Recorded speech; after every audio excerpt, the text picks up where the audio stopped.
The Florida Podcast Network, the voice of Florida.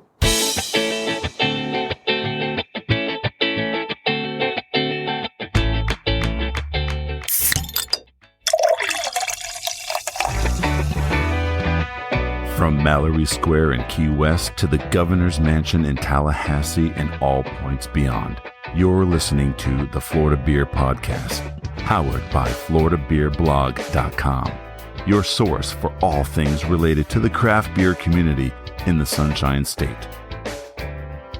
And now your host, Dave Butler.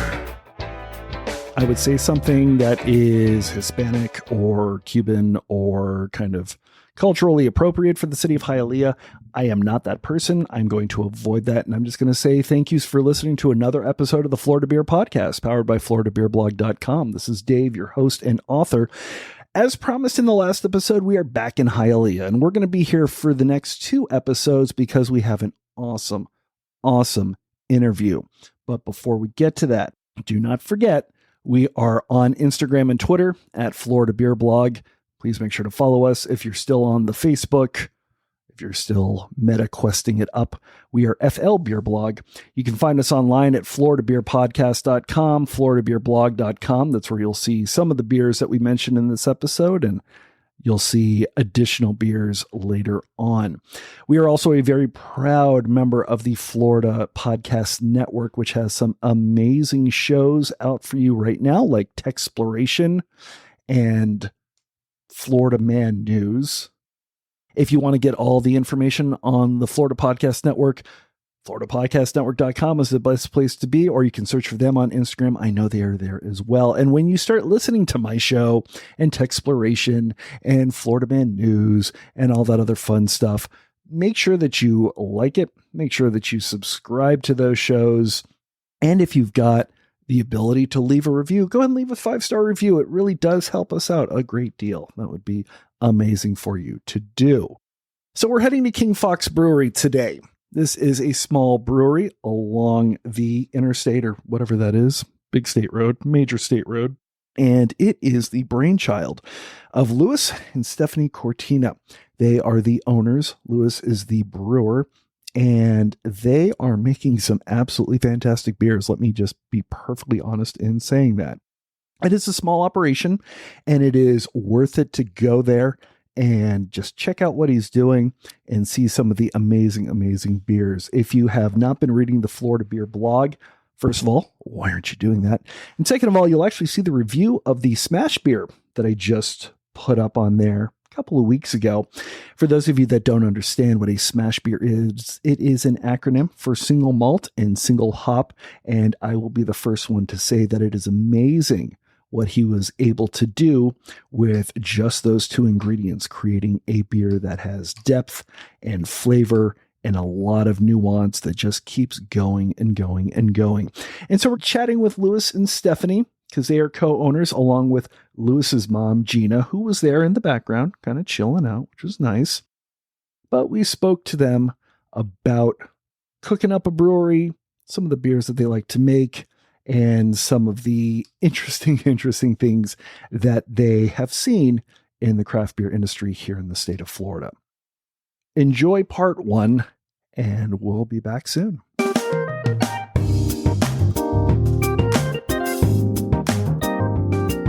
She was sort of mentioning, once the new mayor and the new team at Hialeah City Hall heard your story, they were interested in really trying to help you out. Give us a good rundown of the story. Like, how did we find ourselves to be in a tiny but mighty facility at the I've been brewing since 2012, so almost 10 years. 2014, I got together with a couple friends of mine. I like brewing to brew beer. I don't really drink a lot of beer, surprisingly, but I like brewing it. I like making it. I think it's awesome. It's super fun. That's my main joy. It's like making this stuff and sharing it. So I was like, I talked to my friends. I'm like, hey man, you guys want to do like some festivals or whatever? It'd be fun. We can make some beer, pour some beer at festivals. It's a good time, because obviously I'm not going to drink 5 gallons of beer. I brew 5 gallons. I'm not going to drink it. So what do I do with it? I have a party or I do something. I figure it out.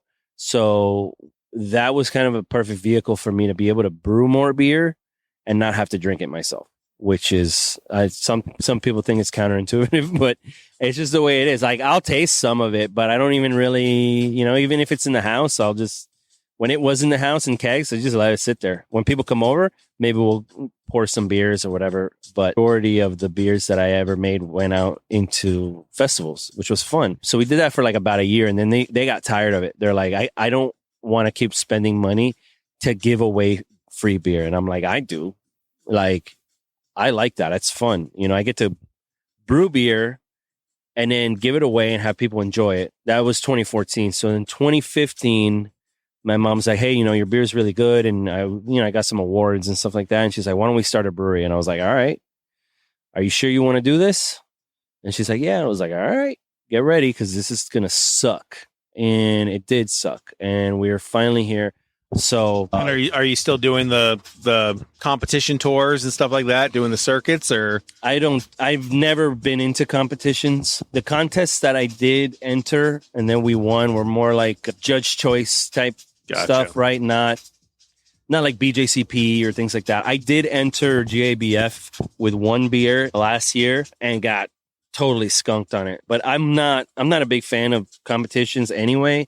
I entered one competition as a home brewer and I did not like doing it because it seems too rigid, right? Like, you enter this competition as a brewer, and I get it that like they want to see like how you can make these specific styles or whatever, but they're so constrained with like the profiles, right? Oh, this beer doesn't taste exactly like this other, mass produced one. So it's not good. And I don't agree with that. You know what I mean? So I agree with your not agreeing. Yeah. I think it's, plus it's tough, man. And I have friends that do it and they're like, dude, you have to enter into like 50 different categories and it's basically like throw everything you have against the wall and eventually something might stick, because you never know how the judges are going to be feeling that day or, what they had before yours, or are they already plastered? You know what I'm saying? So it's like... So you're finding more traction from doing like festival tours then? There's not been festivals yet. I mean, festivals, we were going to do Lumberjack Day with Corey, my buddy from Three Sons. He invited us this year to do Lumberjack Day and they had to cancel it because of COVID. COVID started popping off again when they were announcing it and everything. And everybody was just like, oh, well, I guess we're going to, it was the Omicron or whatever. And so they were like, yeah, we're going to shut it down. So our first, it wasn't a beer fest though. It was like a dessert wars. It's like a dessert and beer thing. And it was okay. But the people weren't there for beer, really. Everybody was like, what is beer? It was like, man, like, have you even heard of beer, guys? There was some people that were super down. Well, that's when you get the one husband who showed up with his wife and then he's like, oh, let me get that beer. There was a handful. Yeah. And we met some cool, really awesome people. But like the majority, 90% of the people that were there were really there just to eat the desserts. And the thing is, like, from what we understood about the event was that it was beer that would pair good with desserts. So we were like, oh, let's choose these beers that would pair good with desserts. But then there was a whole bunch of like different kinds of beers. Yeah. And it was weird. There was like Isla Morada didn't even bring beer. They brought spirits, and they were like mixing cocktails and stuff like that. So it was like a weird vibe. Like I've never been to a beer fest that was the space was kind of neat because it was like in this building or whatever. It was pretty cool. But yeah, it was like it wasn't like our target market, honestly. So we're excited that for the beer fest to come back. Oh, we did Female. The Female, yeah. Was that last year? That was last year, yes. And that was awesome. And we got a lot of people coming out here because of it. Yeah. We met one of our regulars now, buddy Mike, from that. Not because he was there, because his friend was there. And then he came by like the following week and, he was at our wedding. Like, that's amazing. Wedding in January. So, we become really close friends with him. People who haven't heard of us or who don't know we're here, that's still a thing. We get a lot of people coming through. Hey, I was driving by, brewery popped up on my Google, and I wanted to come by. I've never heard of you guys. So, or just a lot of people like, oh, we're here in town from Indiana, and we searched breweries, and we found this spot. Last week, that was kind of the case. We've gotten a lot of that. A lot of people from The funny thing about that is everywhere I go, my first Google search on maps is breweries. Yeah. Just you type that in, you'll find pretty much everything in the general area where you're at. Yeah. And I was going to say, since it's just the two of you or the three of you with your mom, Yeah. you clearly do not have an advertising department. You don't have a marketing budget. Nope. So what I guess you've talked about the festivals a little bit. What are the special ways that you try to really get the King Fox word out there? We're using Beer Discovery to do some stuff right now. That's it's kind of a website app thing where you can post that you're doing a release. And that's one that we're doing. Collabs is a big one for us. So whenever we do a collab, we get people coming through. We did a couple collabs with Lincoln's Beer, and we got a lot of people coming through. They're like, man, we were at Lincoln's and we had your beer here. And we were like, why don't we just go to King Fox? And they'll come all the way over here and, and hang out, so that's a really good one. And it's fun too. I always like making beers with people. It's good to hang out. And then we do the hot sauce challenge. I used to make hot sauces. So we run the gamut of these crazy hot sauces that make us like wish we were dead. Wasn't it Beat Culture that was making the hot sauces? Beat Culture is making hot sauces right around the corner in St. Pete. He makes hot sauces. Yeah. I was going to ask because I noticed that there were a couple of hot sauces in the I started making hot sauces in 2018, I think it was, something like that. Yeah. I went crazy and started farming in the back of my house. Like, not farming, but I was gardening. Gardening, yeah. I was gardening, and I had like all these pepper plants. I have 2 giant above ground beds. And I had, at one point, I think I had like 50 different plants in soil before they got ruined from the rain. And I tried really hard. At one point, I had a 7-foot tall chocolate Carolina Reaper tree. It was 7 feet tall. That's the trunk insane. was like 2 inches wide. Bark and everything. It was crazy. It fruited twice, and then a whitefly killed it. And that's when I gave up. I was like, I'm not doing this anymore. And around that time, I was making hot sauces like crazy. I think I made like 20 hot sauces, each hotter than the next. And I made one that's up there. So one of the ones that I have in there is one of the hottest sauces that's on that shelf. And like 4 of the hot sauces are like Smokin' Ed Curry, Carolina Reaper this, Carolina Reaper that.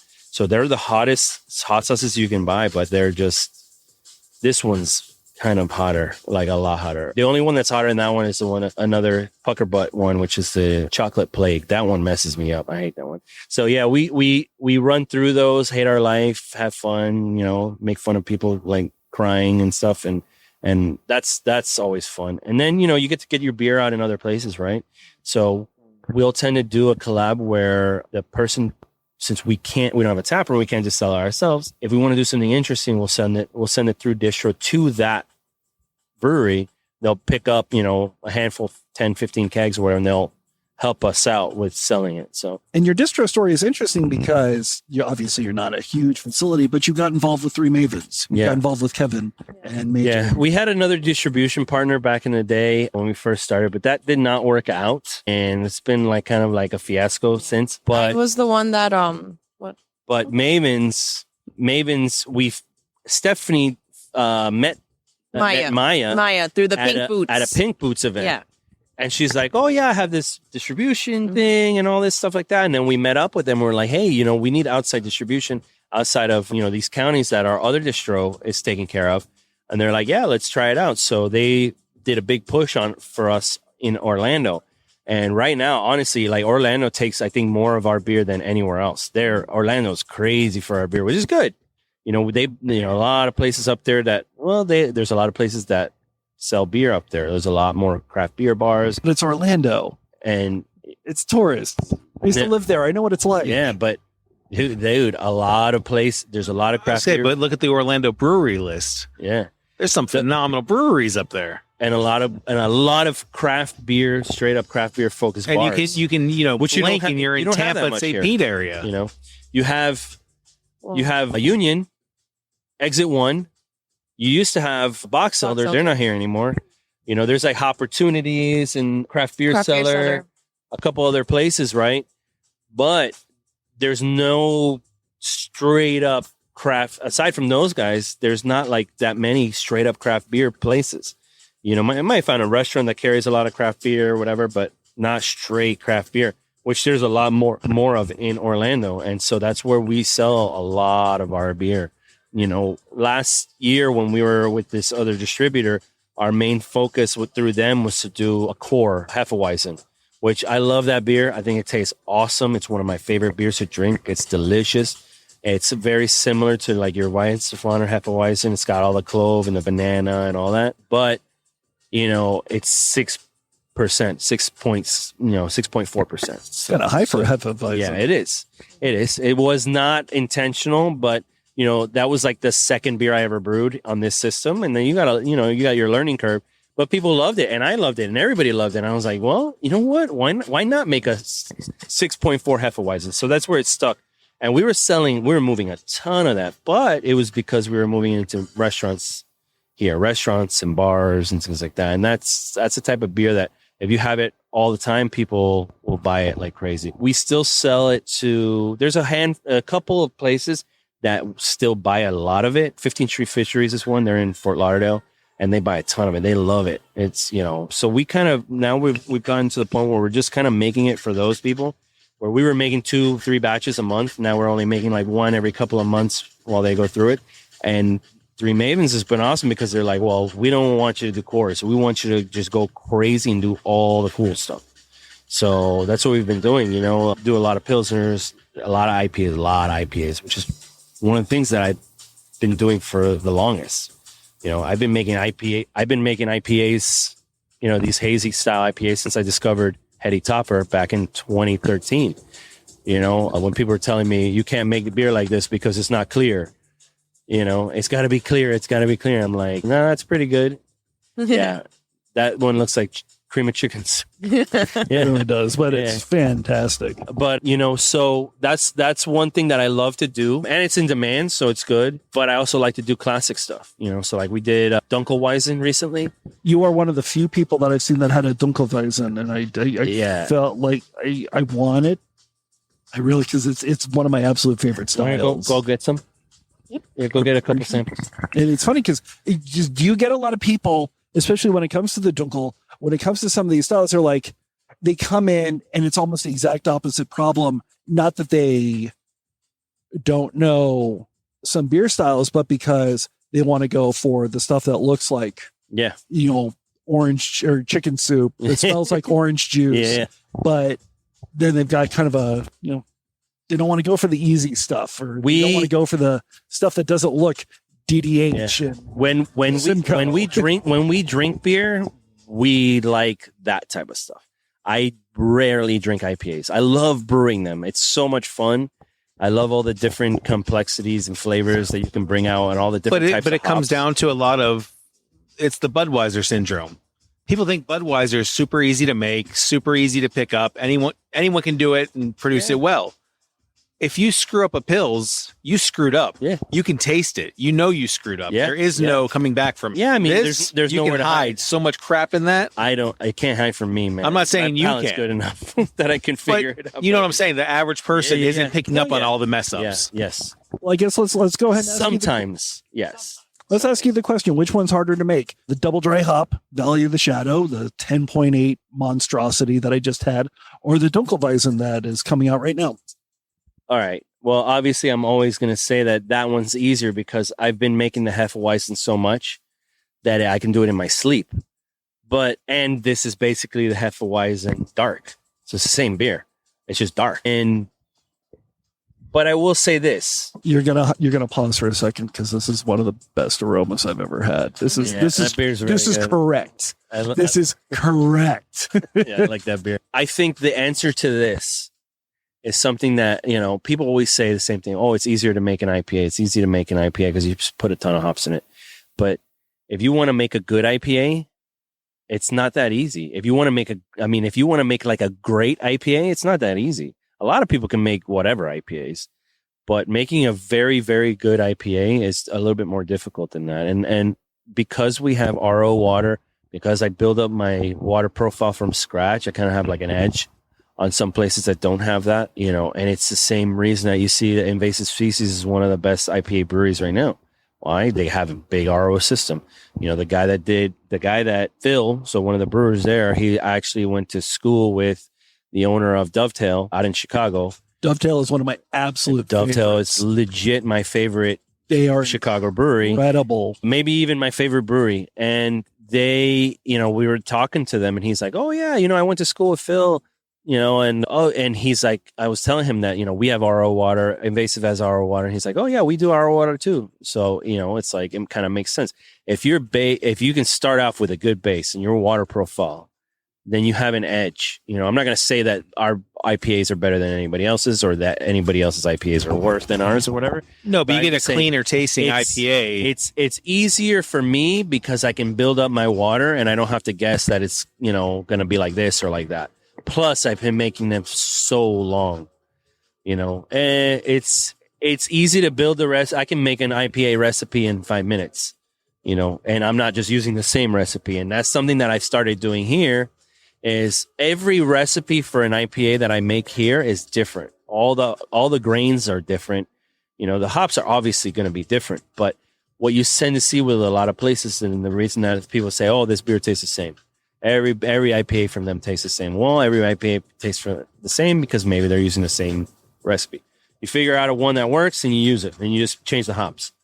Well, I don't like to do that because I think it's really fun to be able to change things and see what you like better. Okay, well, I'm going to make one with no flaked adjuncts at all. And that was, actually, I think that was the fourth chamber. Didn't have any flaked adjuncts at all. Still hazy. Still hazy, poured clean, tasted smooth. Yeah, so that beer right there is a single malt. That's a Baird's 2.0. So I think it's kind of like in between like a Maris and maybe like a Golden Promise type malt, like some English kind of. That's the haziest beer I've ever made. And that thing is straight up just base malt. So I think it's just, getting that kind of thing down. It's not the easiest to do. It's easier maybe because if you pound it with hops, it'll cover up some basic flaws, but you still got to do what you got to do. You still got to do diacetyl rests, and you still have to have your fermentation profile right, and water profile is big. Same thing with, I actually find making lagers easier now, and I will admit this, I have never made a lager outside of this building. Not once. Go get the Pilsner. So we just kind of started making these true lagers. I did a Pilsner a while back when we first started, but I was using Kveik for it.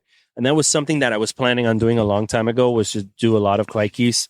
But then we had kind of a misstep with some bad fermentation profile, and I wasn't really thrilled with it. So it's too sketchy for a brewery that is just starting. If we have to dump beer, if we have an issue, it's a big, big problem for us, especially because they're new. We come out the gate with something that sucks. It's not good. But so I'm doing a lot of lagers, and even though they're a little bit tougher to sell, I'm still doing. I have like kind of a backlog, and it's all in my head of like all the beers that I have to make. So I have, we did a German Pilsner that we packaged a while back, and then we did a Vienna Lager, and that was Vienna Lager. We did a collab with Union. Beer was awesome. I was going to say it's sold fast. Smooth, yeah. That beer was so good. That was called Sweet Chin Music. The newest one is this one. This is the gold. So this is a Czech style Pilsner, a little bit heavier duty than your regular Pilsner. This one's 6.6, and that's a learning curve thing with the good system. Mouthfeel, yeah. Super clear, yeah, nice flavor. It tastes awesome. Really nice flavor. Yeah, it tastes awesome. I'm still getting with the aroma with that big honey sort of kick to it. Yeah, but I think once you kind of, I don't really have a lot of problems with brewing styles, and it's just kind of more of a.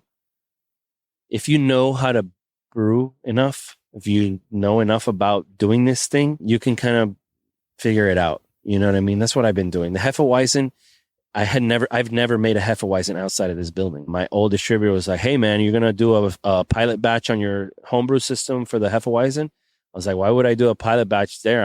I'll do a pilot batch here. It'll be 115 gallons, but I'll do it here, and that's what I did. And it came out awesome. And it was just down to research.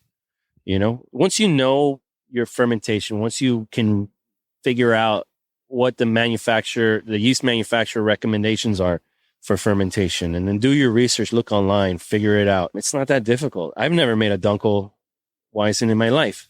I did some research. That Dunkel's good.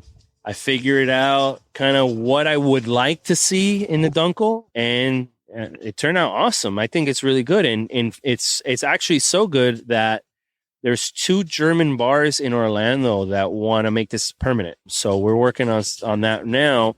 I'm actually going to be getting some more grain. I'm going to be brewing that batch in a couple weeks. So I'm going to be doing it now. This was all a half batch. So I call it a half, but it was one single batch, 3.5 barrel. So I'm going to do a full batch of this one. It's going to be, and then I could do a little bit of tweaks to some things that I wanted to fix on it. And that's always something that I tend to do. The only one that I haven't really done that with is the Hefeweizen, just because I feel like it's come out really, really good. The only thing I would change would be to lower the ABV, but at this point you can't, everybody's become accustomed to the Hefeweizen being that ABV, and I like it too. It's awesome, but it is sneaky, 6.4. You drink a couple and you're like, oh, I'm feeling this a little. As far as lagers go, though, we have next week, I'm really excited because we're doing our Cinco de Mayo brew. So we're going to be doing a Mexican lager.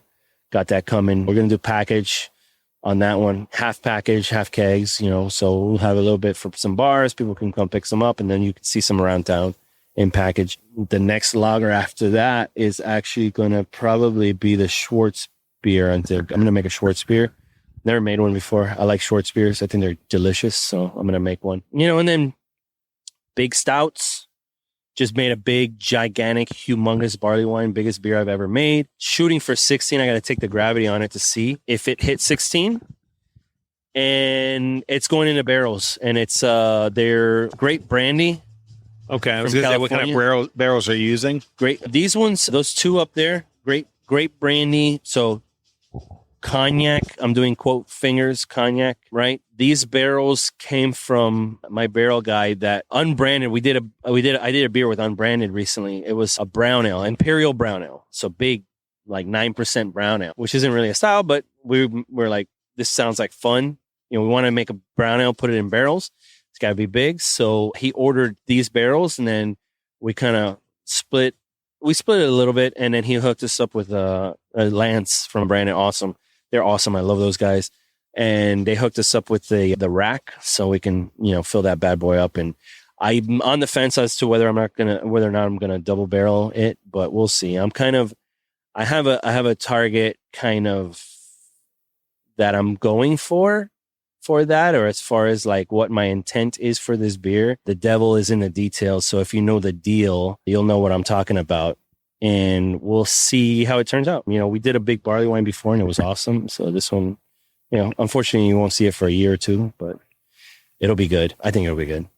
So it sounds like things are really picking up for you. We've never really stopped, honestly. It's just that we don't really sell a lot out of the tap room, out of the retail, and our beer kind of moves slower than normal. But it's moving more. It's moving. It's moving. Yeah. Like, but again, if you had a tap room, that would be a little different too. Yeah. A tap room might bring a little bit more foot traffic in to try the beers. And I think if we had a tap room, I might actually run out of beer. Right. But we do well. I mean, I do a batch every week, and then sometimes I'll do 2 batches in a week. And I did that a few weeks ago where I had 4 brew days in a row, and it was horrible. It sucked.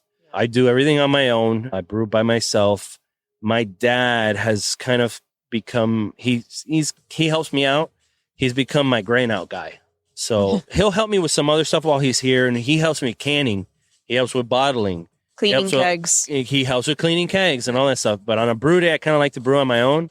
And when he comes through, it's like he'll come in, knock out the grain out, help me fill those tanks up for the farmer and clean everything down and stuff, because I'm doing other things that I got to take care of. And it's been really, really helpful. But I mean, I mash in on my own. I do everything. And we don't have a grist hydrate. So it's like, it's like a big homebrew setup. We have some amenities that we're lacking, but eventually we're going to upgrade. So coming up, I got so next week's going to be another IPA release. We just did an IPA release today. Dan Flash's, that's a Mandarina Bavaria, Citra Amarillo. We got it in cans and stuff. And then next week, it's very complex in flavor. Yeah. Yeah, it's very complicated. It's super complicated. And it's my exact style. But anyway, so I've started kind of getting into the rhythm of these hopping schedules. So I do 3 pounds per barrel on everything now. I was doing less before. I didn't know that I was doing less. I think I did some miscalculations. And I was like, I thought I was doing like a pound and a half per barrel or something, but I wasn't. I think I was doing closer to 1 pound per barrel, but now I'm getting to the 3 pounds per barrel. There's a big difference with those now. Like you see it when you open that thing, you're like, whoa, there's a lot of aroma. So, and then we got, other fun stuff coming. California Common that we just did with the tank. That's going to be coming out soonish. So look for that here and the tank only. You won't see that anywhere else. Nice. So it's going to be on kegs. If for anybody who doesn't know what a California Common is, it's basically a hybrid lager that's fermented at higher than normal temperatures. And it's also kind of, it's West Coasty. It's got that West Coasty vibe. It's caramel malts and, Northern Brewer hops. We're going to put our twist, which is not that a twist anymore because now Anchor's theme, who's known for it, they've started making another version of Anchor's theme that has Cascade and Centennial in it, which is something that I did in 2013 when I entered a competition and got nailed for it. And that's why I don't do competitions. And I was like, man, this California Common is awesome. But yeah, it has Cascade. So no, it's not a California Common. So we're doing that now to spite that judge or whoever it was. And I think it's going to be really good. And just, I don't know, a lot of cool stuff. So that is it for part 1 of the King Fox Brewery episode. Steve and I will be back to interview Louis and Stephanie next week. We're going to get into some recipes and start talking about some beer nitty gritty in that episode. So definitely join us for that. If you want to be notified the moment a beer episode comes out, make sure to follow us on social media at Florida Beer Blog, or even better, like and subscribe on the favorite podcast app of your choice. Thank you so much for listening. My co-host and field producer is Steve Pekala. Intro announcer is Jeff Brozovich. Executive producer and Grand High Poobah is Jemmy Legagneur. Make sure to let your friends know. Make sure to let your enemies know. Make sure to let anybody who drinks beer know that we are out here fighting the good fight and getting those awesome new breweries to you as soon as we can. Thank you so much. Part 2 of King Fox Brewery is next week. We will see you then, and drink Florida Craft.